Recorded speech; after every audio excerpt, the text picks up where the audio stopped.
I like where your head's at, but we'll wait till the camera's over for the latter part. How about that part? Yeah, maybe. Sounds good. I know you've been working hard as far as the Pitt broadcast, so let's start there.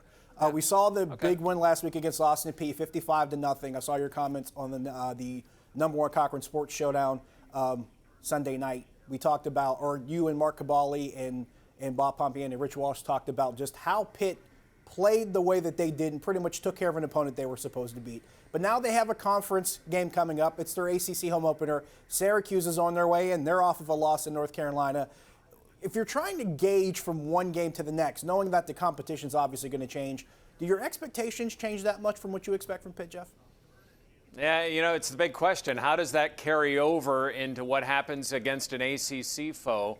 I like what we saw. How do you not like what you saw from Pitt in that first week? Right. I mean, they were impressive. They did exactly what they needed to do. They scored touchdowns, not just scored, but scored touchdowns on their first 6 possessions. They ran it well in the red zone.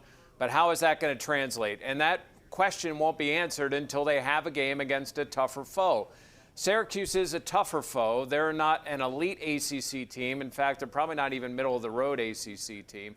But it will be a good test. But I do like the offense having some continuity with Kenny Pickett back. I think they have a lot of different options at tailback, and I think with their offensive line mainly back together from last year, I think they'll be able to run the ball better. This will be a good test because Syracuse runs that West Virginia, that 3-3-5 defense. So they're slanting and stunning. They're coming at you from all different angles.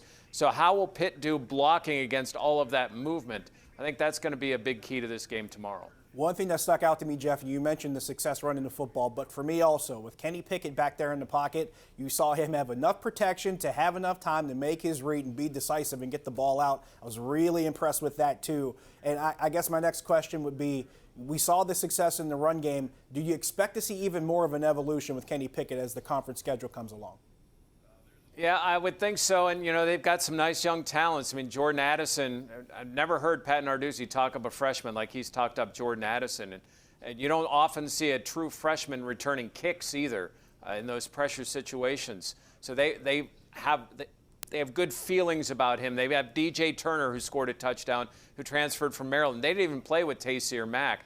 Now, this may not be the week because if you like safety play, this is the game for you. This is probably 2 of the best safety tandems in the nation. So maybe they'll look to run it a little bit more in this game. And I don't know if Lucas Kroll will be back. So they're still missing some guys that Pickett could throw to. But, yeah, I'm excited to see the evolution. I think they threw it too much last year. And if they can get that run going, imagine if there's a threat of a run, which there really wasn't last year, to go along with what Pickett can do in maybe his last year. Who knows? It's a free year. But another year with Mark Whipple, they look pretty good. I believe the Steelers call that term complementary football. They like to use that term a lot when it comes to the offense's efficiency. What we'll do is we'll take a break. When we come back, we'll talk to Jeff about the Steelers. We'll take some phone calls and some tweets. We'll get into it. Stick around.